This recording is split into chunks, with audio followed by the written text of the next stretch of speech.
China's top COVID official has hinted at the possibility of relaxing the country's strict tolerance approach towards the COVID-19 virus. Anger over China's zero COVID policy ignited large-scale protests in many major cities including Beijing, Shanghai and Guangzhou. But while authorities have called for a crackdown in the wake of the demonstrations, they have also indicated that a relaxation of the hardline virus strategy could be in the works. According to the state-run Xinhua news agency, speaking at the National Health Commission on Wednesday, Vice Premier Sun Chunlan said that the Omicron variant was weakening and vaccination rates were improving.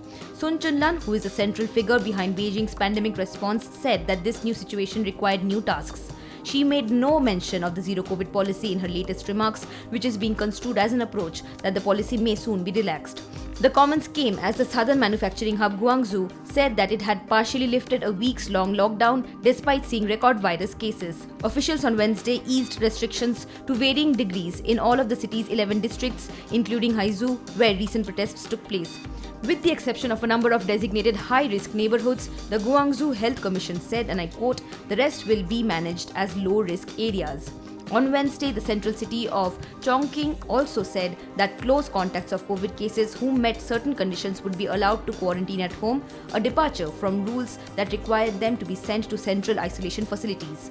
Analysts said that Sun's remarks, as well as relaxations of rules by local authorities, could signal that China is beginning to consider the end of its stringent zero-COVID policy. Subscribe to One India channel and never miss an update.